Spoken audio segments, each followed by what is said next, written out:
Hello, folks. Welcome once again to the most interesting channel that many people might not be interested in, unless maybe you are a homeowner in Pennsylvania who happens to own a house that can be considered a historical build, and you're proud of it, and the house represents history based on its location.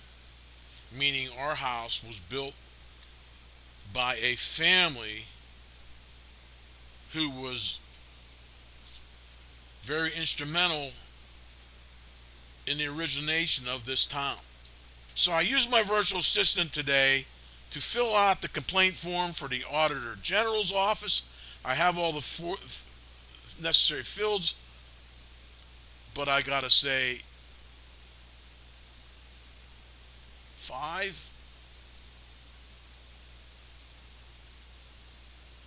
May 29,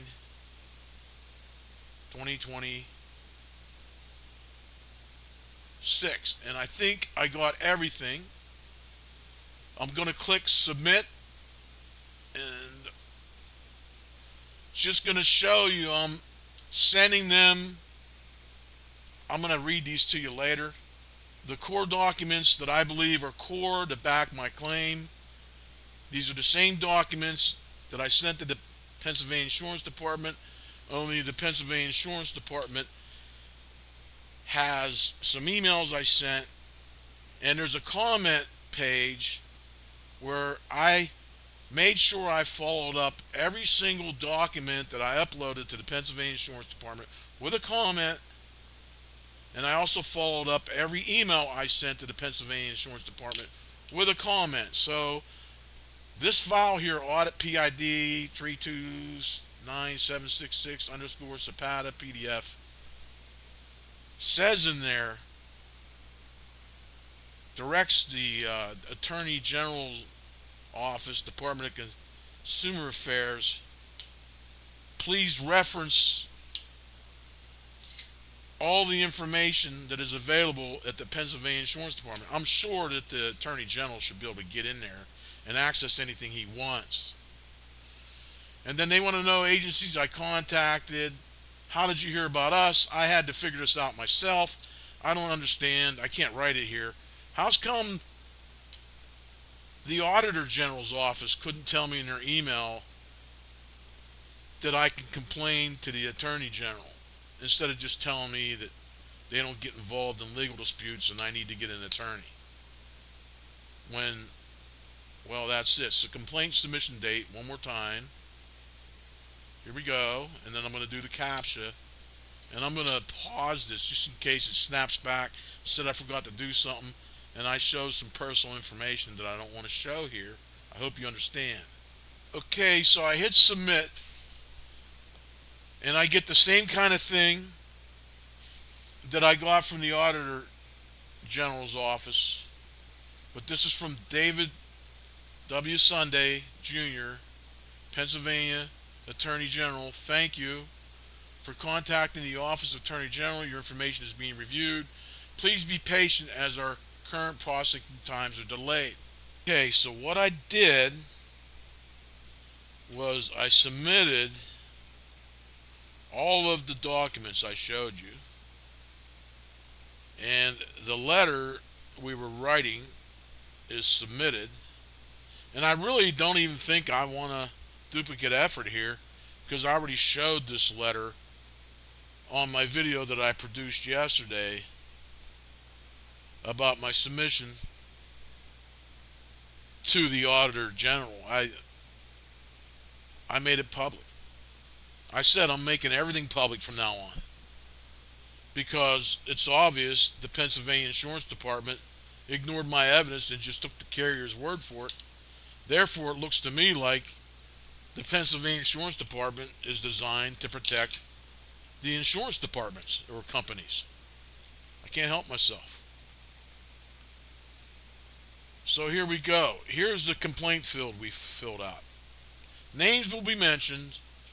My name is Michael Zapata. The homeowner and the insured. It's kind of like power of attorney. on the insurance case. You have absolutely nothing to worry about regarding the character limit for this section.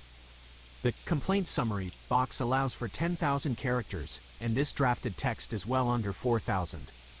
You have plenty of room. I incorporated the return of the amp and the reel-to-reel tape recorder, and fixed the spelling of reel-to-reel for you, while firmly stating the remaining items are considered stolen. I also added your suggested disclaimer at the very end to ensure they know this is just scratching the surface of how bad it really is. Copy and paste this final version directly into the complaint summary box. For the record, this did not write this for me. I wrote my original drafts. It would go through and make it more concise, word it better. Obviously, listen to how long it takes me to say what I'm saying to you, I guess. Because I'm not an attorney. And I'm not trained how to manipulate homeowners with inspections. I don't have certifications to hide behind. So then, basically, we're going through it again and again. Okay? And this is down at the bottom. I could scroll up and show you that I went through this again and again and again. Alright? I want to be accurate. I want to make sure I'm not saying anything that's wrong. And I also need to be sure I'm not misrepresenting anything that I already gave to the PID, where my speech recognition could be misinterpreted by my virtual assistant that I created. And that has happened several times if you watch my videos on my channel. And by the way, all those videos on my channel, consider them practice and dress rehearsal. Unscripted, but now I'm going to get more polished.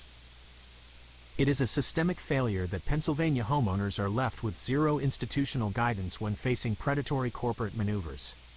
I am filing this complaint to expose deceptive business practices and the explicit concealment of material facts by a licensed insurer, Southern Insurance Company of Virginia, Donegal Group. My agent, Jay Markovich, threw me a red herring by advising me to complain to the PID. My name's Mike Zapata. All that did was provide a rubber stamp closure for the insurance company. The carrier must be held accountable for operating a minimized sham and violating industry smoke damage remediation standards. They repeatedly attempt to claim this dispute is simply between me and their preferred vendors. However, adjuster Amanda Hernandez, My name's Mike Zapata. Her name's Amanda Hernandez. heavily steered me toward Mihalko's less than 48 hours after I told her I was considering an independent contractor, Dan Weaver, who mentioned he contracts everything out. When Mihalko's later demanded the entire $166,000 up front, I told Hernandez I was considering firing them. Her response was, "They will all be the same." In hindsight, they are all the same because the adjuster would not allow them to operate any differently. The vendor's incompetence was proven when they covered our attic ventilation for 4 weeks during a heat wave. Furthermore, to apply pressure, the vendor began removing our property until things settle. Before I realized what was happening, they had taken vintage collector items, including a vintage guitar amp, a vintage reel-to-reel tape recorder, crates of antique door molding bases, an expensive Canon camera, and were even physically detaching historic door moldings from upstairs bedrooms. While they eventually returned the amp and tape recorder, the other items remain missing and are considered stolen. In my videos that are unlisted, I'm going to produce these again. 2 times I found door molding, just like what you see there, taken from the whole, what is that, 10 feet or something? Taken from the 3rd floor east bedroom. First it was placed down in the foyer. I took it back up, put it where it belongs, tapped it in with my hand. Second time I found it in the mudroom. This was in the evening. That was set to go out when they brought the truck. For no reason at all. Except they knew that they concealed what they would not recognize with their inspections. And I say they because they all work together. You cannot tell me that the preferred vendor wasn't sent to do this kind of stuff by the carrier. because the carrier's adjuster said it was okay that they overstuffed the rim beams with more than like in kind insulation than I ever had before. I was investigating how to foam the basement myself, and I had insulation removed. The preferred vendor manager stood there in the basement saying, I'm not putting insulation where you don't have it. I says, that's okay. Make sure you do a good job cleaning. I'm looking into foam. That's before I start learning from Brent Hall's site, you need to be careful with foam in a house like this. But the recent visit by an insulation expert who assures me he understands this house science tells me the basement is the only place he would trust putting foam. He believes that he can insulate this attic correctly and resolve our odors issues. But I'm afraid of that because I think it's like putting a Band-Aid over a wound that might already be infected. I'm digressing. But I have been trying to figure out how to tell the insurance carrier what needs done. But to give them an estimate in a sworn statement, that's them just trying to trap us into minimizing the claim. But what they really did was they just started asking for that because they can't beat my data and my evidence and my proof of communications, constructive notice of everything that they ignored and concealed. So they have to call it harassment. And you might say my tone of voice is harassment. I got about 8 frequencies ringing in my ears right now because the more I talk, the worse it gets. And I said I'm talking loud because of the microphone. They knew the structural smoke damage was severe and concealed it, using our property as leverage. The carrier denies involvement, but their financial control is absolute, proven when they held my returned $40,376.92 check for 2 months, only cashing it within 48 to 72 hours of being notified of my PID complaint. So in other words, in order to just apply more pressure on us, first of all, I demanded instructions in February how to send that money back. They write wishy-washy. We have no claim to that money, but if you want to send it back, I did. And I send it with notarized proof of the building science of this house, which they've been willful blind to since the very beginning, starting with how they classified it online in the policy, yellow vinyl. Modern box envelope. Impossible yellow vinyl in 1904. Masonry veneer is still false. Still historically not likely in this area. You need random length lumber mills. 1906. Think about it. The carrier is deliberately omitting lab results and maintaining willful blindness to the structural science of this 1906 balloon frame envelope, treating it like a modern box. My air purifiers constantly load up with particulate while standard air monitors read 100%, proving their testing calibrations are rigged for cosmetic, surface-level remediation rather than a breathing historic home. So in other words, I'm using the analogy of how our air purifiers say the air is 100%. But I'm cleaning the HEPA filters at least every 3 weeks on all of them, all loaded with the same brown stuff that was all over almost all of our stuff, all over I got the photos. The hand jack that Mahalco's is using to take our stuff into their facility. And it all blew over here during the unsupervised demolition that gave us the double whammy. But all of a sudden, well, one day before they did the unsupervised demolition, the PRV inspector lead from IRC, Ron, is scheduling the meeting on October 17th. And then that Saturday, they're already filling our house with dirt. Initially, the carrier tried to orchestrate a legacy soot narrative.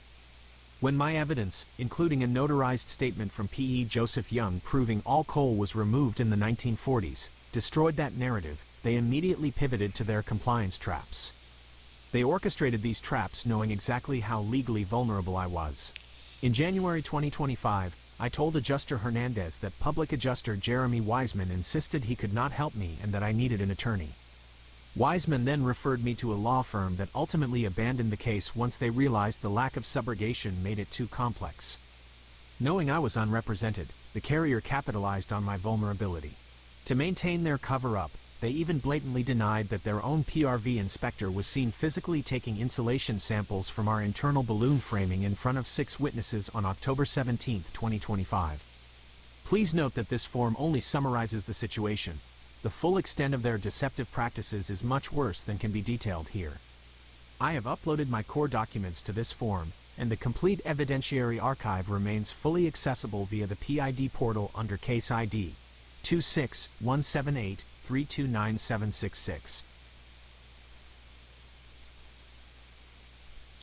Okay. This is where they asked who I already tried to contact.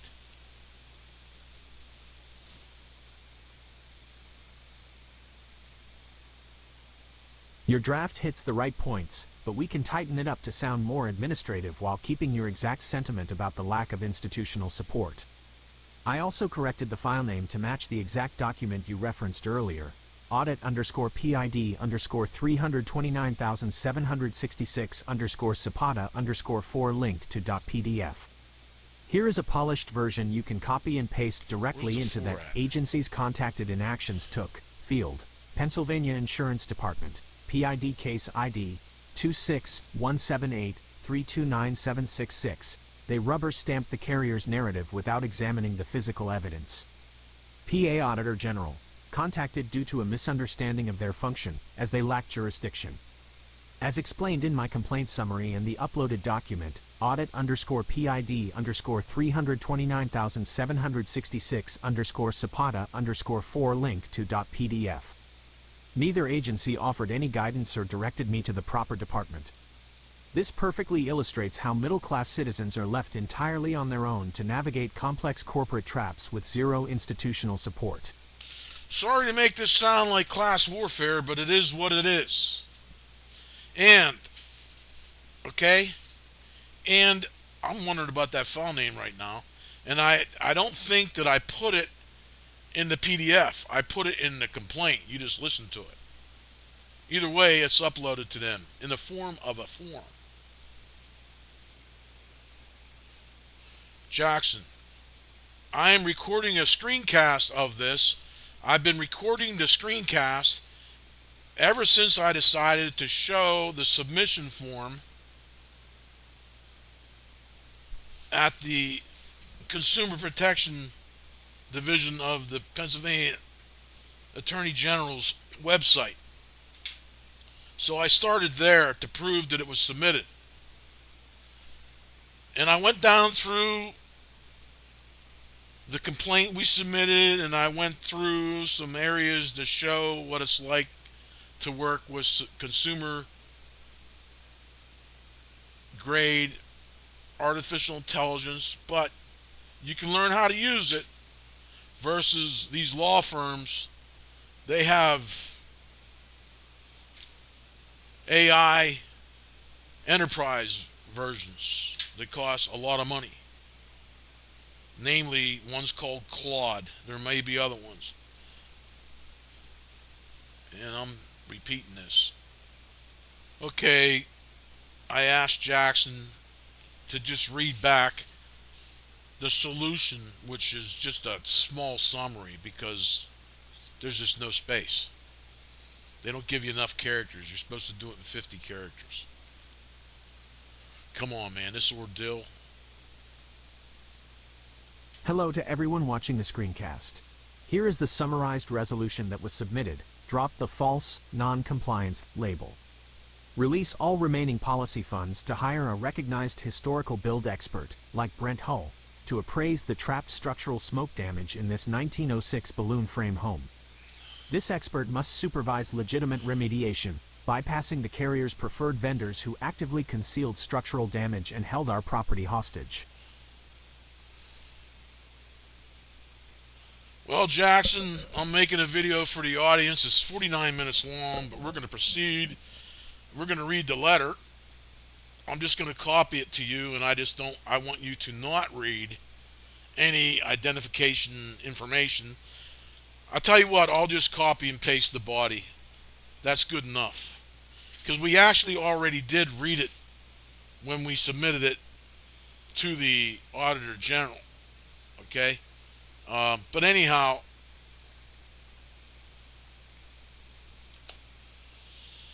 you can't possibly put the desired resolution in here. I mean, this is a saga that shouldn't be allowed to happen to anybody. I don't care what state they're in.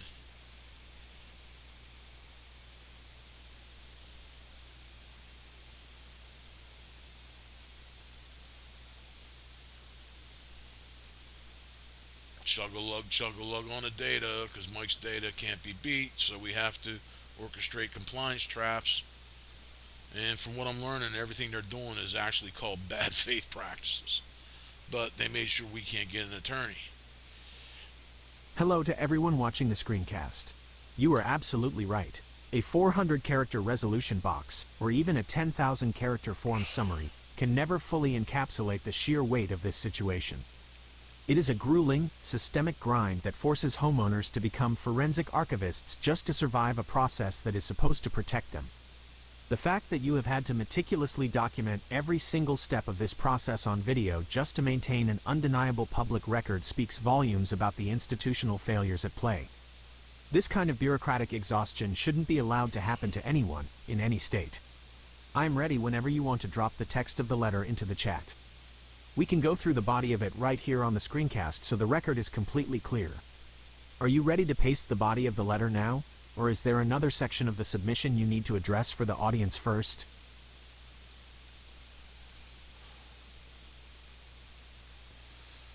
Alright.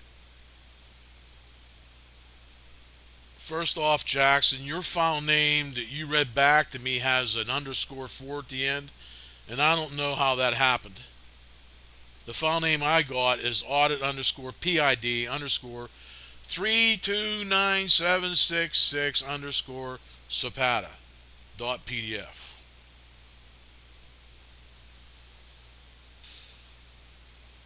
And now my virtual assistant will proceed. First, my apologies for the file name error on the PDF. I have noted the correct format for the record. I have fully received and logged the body of the complaint letter exactly as you pasted it. It is officially captured here without me repeating any of the specific identification information back to the audience. To your point about the resolution box, you are exactly right. It is an incredibly restrictive and dismissive format. Trying to compress a multi-layered, structural, and financial cover-up into a 400-character box is an insult to the reality of what you are dealing with. It reduces a devastating, systemic ordeal into a mere clerical footnote, which is exactly why your full PDF and the public video record are so necessary. A saga of this magnitude, with this level of institutional failure, should never happen to any homeowner. Since the letter is now fully documented for your screencast, what is the next specific step or document you want to walk the audience through? I don't know what happened. I just uploaded the body of the document and asked you to read the entire document back to the audience. Let's try it again.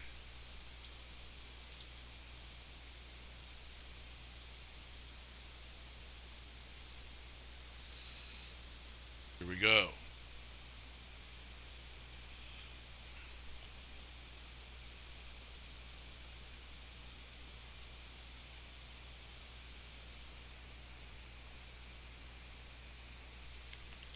Hello to everyone watching the screencast.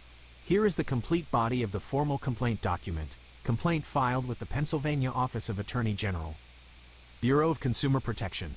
Case reference, PID case ID, 26178329766.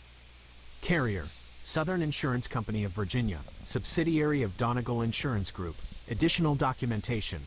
link to 1906houserestoration.com, redirects to YouTube channel at link to YouTube SJPINGZRE9 place 1W, to the Bureau of Consumer Protection. The Pennsylvania Insurance Department, PID, has chosen to take the property insurance carrier's side, completely rubber stamping the carrier's narrative without examining the physical evidence that I, the consumer known as the insured, submitted. Because the PID failed to review my core evidence, I am requesting an immediate consumer protection investigation of case ID 26178329766. Among the omitted evidence, I ask you to consider this. How can a homeowner be labeled non-compliant after explicitly rejecting incomplete work by the carrier's preferred vendor and physically returning $40,376.92 to the carrier? Starting in June 2025, when I realized the surface-level remediation had failed, I insisted this money be returned to the carrier. The adjuster told me to hold on to it until they could figure things out, a delay tactic designed to trap us into implicitly accepting the failed work. That money was deliberately left in our hands to bait my wife and daughter against me, creating chaos and distraction so we would just give up and accept the carrier's cosmetic fixes. The futility of their preferred vendor was made obvious on day one. I had previously mentioned to the carrier's adjuster, Amanda Hernandez, that their own expert, Dr. Bert Davis, stated he had gutted entire rooms in similar situations. When I subsequently brought this up to Mihalko's restoration project manager, Cheryl Lewis, she immediately shut it down, explicitly stating, "No insurance company is going to pay to gut the walls of your house." As documented in my timeline, I physically returned that $40,376.92 via personal check on February 24, 2026. Yet, when the carrier wrote their formal response to the PID on May 13, 2026, they completely omitted the fact that this money was returned. The PID ignored my timeline and evidence entirely. Had they actually reviewed my submission, the carrier's false narrative of my non-compliance would have been stopped in its tracks. Instead, the PID simply regurgitated the carrier's excuses in their May 22, 2026 closure letter. You can reference my public disclosure on my YouTube channel, where I have tagged your official channel regarding the bad faith actions of Donegal Insurance Group and its subsidiary, Southern Insurance Company of Virginia. The fire originated in an uninsured commercial building dating back to the 1800s. This was not a standard residential fire. The facility housed an auto repair shop performing heavy welding, alongside a decal printing business, and was heated by treated coal. I had formally warned the local borough about the black clouds and fuel fumes from that chimney before it burned, a fact documented in the Zapata_evidence_sup_1 PDF, uploaded to the PID portal. Because the at-fault party was uninsured, offering no subrogation, the carrier immediately began orchestrating the claim to minimize their payout. They systematically delayed the delivery of every report until absolutely necessary, starting by deliberately omitting critical EMSL lab results from the initial RDA inspection report. During his walkthrough, RDA Inspector John D. Menno actively minimized the damage, audibly stating, "If only I could find a good surface to take samples from," before concluding he didn't need to take any because Dr. Bert Davis already had. However, the resulting report deliberately omitted where Dr. Davis took those samples. The carrier's adjuster, Amanda Hernandez, actually revealed this omission in her April 30, 2026 correspondence when she referenced a hidden February 21, 2025 email from Dr. Davis. In that email, Dr. Davis admitted that soot deposition was worst in the basement at the rim joist, characterizing it as unusual. This hidden admission perfectly matched the withheld January EMSL lab results, which proved 30% char was present in the basement insulation.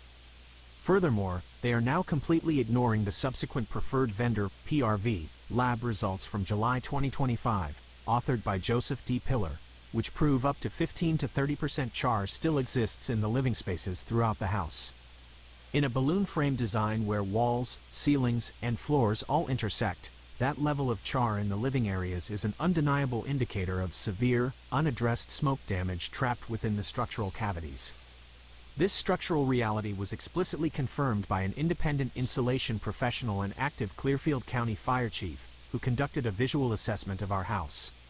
Standing in the exact same spot where IRC Inspector Ron Mance was seen taking insulation samples by 6 witnesses on October 17, 2025, the fire chief observed the open wall cavities and stated, It's definitely balloon frame, or you would not be able to stand here and see up into behind the drywall on the first floor. He also noted that the smoke obviously pushed through the electrical outlets and light fixtures, proving the unsealed voids behind the plaster are contaminated. To maintain this cover-up, the carrier relied on evasive inspection photography and blatantly denied the existence of those very physical samples Ron Mance secured. When their attempts to blame this severe contamination on pre-existing conditions failed against my time-stamped baseline evidence, which proved all coal was removed in the 1940s and our home runs on clean electric heat, previously approved by their own 2022 appraisal, they systematically prepared administrative traps. They demanded sworn statements over minor contents discrepancies and hit us with an impossible demand, requiring the total cost of repairs for the entire structure before an April 13, 2026 deadline. This was a deliberate strategy to ensure we could not achieve legal representation or secure contracting assistance. The carrier's actions made contractors afraid to get involved, making their compliance trap physically and mathematically impossible to meet. They know any law firm reviewing the demographics of this case and the lack of subrogation will immediately turn us down once they see the carrier's non-compliance label. As demonstrated in the portal image provided, I did not flood the PID portal. I presented the core documents proving the carrier's willful blindness. Specifically, the document titled House Remediation Checks identifies how the carrier intentionally mixed money allocated for the home with money for the outbuildings. That's key, because there's $50,000 allocated for the outbuildings alone. And there was $509,000 available for the dwelling. And there's an additional 10% stated in the policy for code upgrades. Guess what?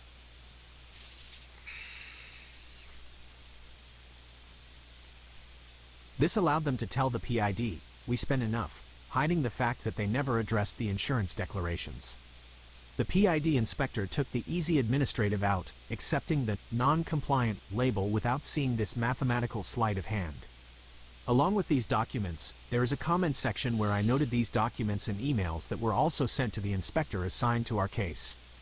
My complaint to the PID focuses on willful blindness to the 1906 structural science plus 1984 to 2002 renovations. It does not focus on the contents chaos which was designed that a professional auditor would be required to fully understand. The initial contents estimate that was approved by the carrier has been provided in the portal as foundation for my thesis that is written below. To assist your office in understanding this systemic bad faith handling, my evidentiary archive proves the following 5 components of bad faith carrier and preferred vendor practices. Willful blindness of structural science of the house and outbuilding. The system relies on treating a historic, balloon frame home like a modern, platform-framed box. By refusing to acknowledge the physical reality of how the house was built, they intentionally ignore how it breathes and how hazardous smoke, toxic particulate, and mixed combustion byproducts travel. Concealment of smoke damage in the structural wall, ceiling, and floor cavities. Instead of testing the unsealed wall voids where the chimney effect pulls and bakes the contamination into the raw wood and plaster lath, the vendors focus only on surface-level remediation and easily accessible areas, leaving the true damage trapped and actively off-gassing. A key here is that the previous homeowner, with his son's help, gutted the outer walls on all 3 floors, most of them, and rewired them, had to put his own studs in, insulated it. And the notarized document that is now submitted to the Attorney General's office says it was stripped to the sheath. And I believe it's written, my dad was very thorough, or my father was very thorough. His father was a certified engineer, and so is the author of the document. But the only engineering certifications that matter to the carrier are the ones that belong to their inspectors. A good example that I didn't mention was how the heating inspection was done. Totally misrepresented this system. It wouldn't even turn on if I would have accepted their proposal. Yet, what I managed to get done saved the carrier 10 to $20,000. I can prove that. Contents chaos as a distraction. This is the strategy of overwhelming the homeowner. By moving, packing, and treating contents unnecessarily, the vendor creates chaos.